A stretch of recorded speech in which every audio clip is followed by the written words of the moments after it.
Los medios occidentales mienten, tergiversan y manipulan, o en el mejor de los casos ocultan la información más relevante. Así que aquí estamos nosotros, un día más, con esta nueva entrega de Desmintiendo la propaganda occidental.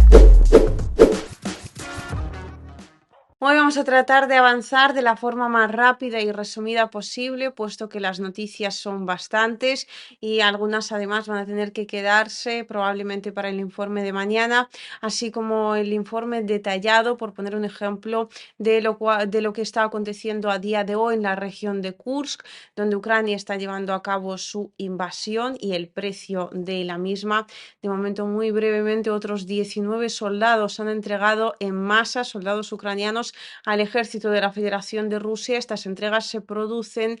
coordinando los movimientos con el ejército ruso por parte del ejército ucraniano a través de un canal de Telegram que la Federación de Rusia está ofreciendo para dicho fin. Recordemos que hace no tanto ya se entregaron otros 24 y a día de hoy el Ministerio de Defensa de la Federación de Rusia cifra a los soldados ucranianos que a día de hoy forman parte del grupo de las bajas permanentes en 3.800 efectivos más cientos de unidades de equipo militar. Y bueno, pues en definitiva, esto es brevemente, ¿no?, sobre lo que acontece en Kursk, y le vamos a dedicar bastante más tiempo en los informes siguientes. La situación se sigue estabilizando, se podría decir que por ambas partes. Ucrania trata de reforzarse en el territorio que de momento controla. La Federación de Rusia a día de hoy está ocupada eliminando a los grupos de sabotaje enemigos dentro de la zona gris y posteriormente muy probablemente pase ya a la acción en términos de pues ir bueno, empujando, ¿no?, al enemigo hacia la frontera para que básicamente vuelva a la región de Sumy, que es por donde entró. Dicho esto, hay algunas imágenes de lo que los soldados ucranianos están haciendo realmente en la región de Kursk, soldados que por los medios occidentales se han vendido como libertadores, ¿no?, de territorio, que pues se supone que cuidan a la población y se supone que, bueno, de alguna manera representan ese bien democrático occidental. Esas imágenes no las puedo poner aquí porque se trata de personas, se trata de imágenes de combate real, pues no solo de alcanzar algún que otro objetivo por parte de artillería o misiles, de modo que las vais a poder encontrar en mi canal de Telegram. Os recuerdo Liusibaya o @Liusibaya todo junto, como el resto de mis redes sociales, y ahí vais a poder ver principalmente dos cosas. La primera, cómo atacan a la población civil absolutamente indefensa. Bueno, en este caso disparan, ¿no?, contra objetivos puramente civiles, que son en primer lugar casas residenciales, y por otro lado, cómo trasladan a esa población civil que toman como prisioneros. Y bueno, cómo termina en este caso la historia, porque los soldados ucranianos capturados por cámaras de seguridad, o sea, por eso conocemos estos hechos, ¿no?, y tenemos imágenes, aunque ellos también acostumbran a grabar prácticamente todo lo que hacen a través de las GoPro, pues han estado cargando en un camión a los prisioneros, la gran mayoría de ellos rusos civiles, ¿no?, de la región de Kursk. Había creo que unos 3 militares entre ellos. Los cargan, ya veréis exactamente de qué modo y de qué forma y cómo termina la historia, porque algunos de esos soldados han terminado en cautiverio siendo prisioneros de la Federación de Rusia. Y bueno, aquí comienza una historia un tanto humorística sobre el karma, se podría decir, o que principalmente, ¿no?, versa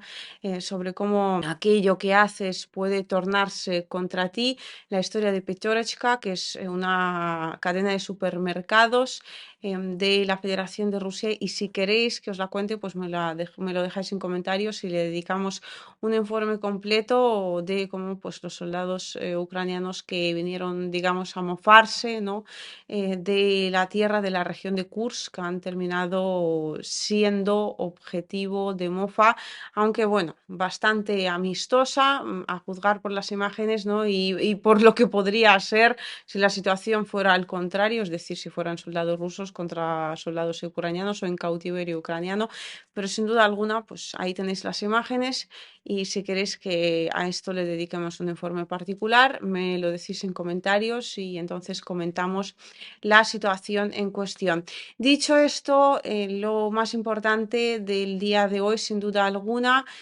son dos cosas. Por un lado, podríamos decir que es una parte institucional que trataré de presentar de la forma más breve posible y por otra parte, la parte de los ataques que tiene que ver con los ataques masivos que la Federación de Rusia ha estado realizando contra objetivos, en este caso principalmente de la región de Kiev, aunque también han atacado objetivos en Pavlovgrad y son pues algunas consecuencias que os tengo que comentar, puesto que los ataques de Odessa ya los comentamos y fueron absolutamente devastadores y se hablaba, ¿no? Y yo misma, de hecho, pudiera ser que me haya equivocado, hablaba del hecho de que Rusia de alguna manera ya había comenzado su venganza, aunque bastante silenciosa, es decir, venganza no anunciada, contra Ucrania por las acciones que había llevado a cabo en la región de Kursk y que aún a día de hoy está llevando a cabo en la dirección de Kursk. Sin embargo, incluso algunos analistas occidentales, o sea, bueno, pues veremos exactamente si tienen razón o no, hablan de que los ataques más fuertes contra la región de Kiev aún están por llegar. Y si tenemos que destacar algo dentro de esos ataques,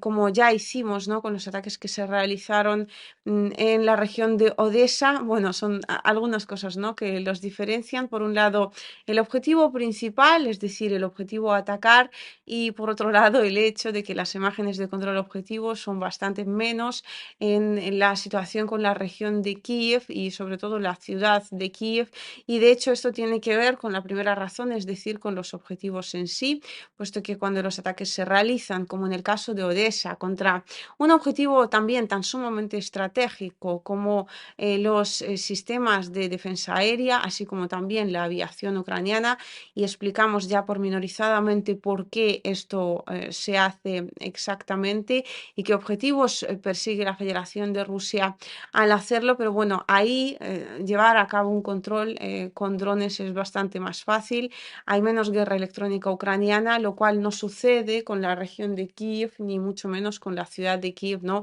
Que es la capital de la misma y además la capital de Ucrania. Imaginaos cómo está plagada de guerra electrónica por un lado, por otro, el objetivo o los objetivos que se llevan atacando en la región de Kiev desde hace ya más o menos unos 3 días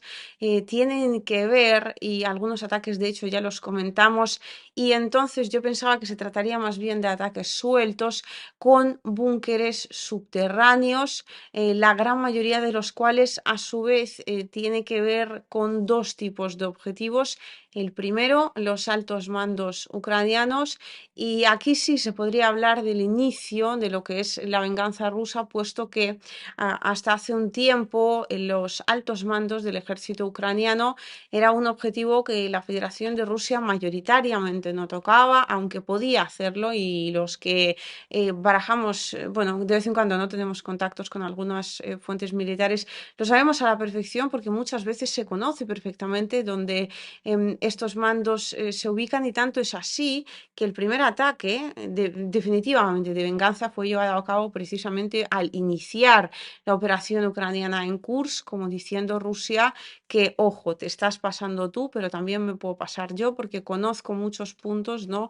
Tocando los cuales te puede doler y mucho. Luego estos ataques de alguna forma se ralentizaron en el tiempo, sin embargo, siguieron ocurriendo, ¿no? Uno tras otro. Y estos últimos 3 días, o bueno, mejor dicho, estas últimas 3 noches, la noche del 17, el 18 y del 19 de agosto, o sea, esta noche también hemos tenido un ataque de estas características, se han estado llevando a cabo de forma absolutamente, bueno, no sé deciros, monótona, planeada, o sea, es decir, de una forma sumamente organizada, algunos incluso coincidían casi en la hora, ataques contra la región de Kiev y sobre todo contra la capital de la misma, es decir, contra Kiev, que todos iban contra esos búnkeres subterráneos unos con altos mandos ucranianos y otros que son algo que en Rusia se denomina PVD y tiene que ver o se traduce como lugares de estacionamiento o de posicionamiento temporal de tropas o de reservas, y en este caso la gran mayoría de ellos tienen que ver directamente con mercenarios extranjeros. Ya hubo un caso en el cual un búnker subterráneo fue atacado y dentro tenía a militares de la OTAN, entonces tenía más que ver quizás con los altos mandos ucranianos, puesto que dichos militares estaban manteniendo con dichos mandos una reunión. Sin embargo, ahora pues están de alguna forma en Rusia combinando los ataques, y estos tres últimos fueron sin duda alguna los más fuertes. Veremos si se van a producir o no más ataques de este tipo, y también ataques contra PVDs, o sea, contra esos lugares de posicionamiento temporal de reservas, y en este caso otra vez mercenarios extranjeros fueron llevados a cabo en Pavlovgrad, y otro ataque de características similares fue llevado a cabo en la región de Sumy. Es decir, o sea, estamos hablando, ¿no?, de un eh, plan de la Federación de Rusia que tiene como varias caras. Por un lado, ya veíamos hace tiempo, no tanto tiempo a todo esto, ¿no?, hace unos días, la cara de Odessa, que es y que consiste en asegurar la superioridad aérea de la Federación de Rusia, vamos, de una forma absolutamente rotunda y contundente. Eso por un lado. Y por otro, tenemos la cara de seguir desmilitarizando Ucrania y también de alguna manera desmilitarizando a la OTAN, puesto que los que caen unas veces son oficiales de la OTAN, otras directamente soldados de la OTAN, y también pues mercenarios extranjeros que tarde o temprano no terminan luchando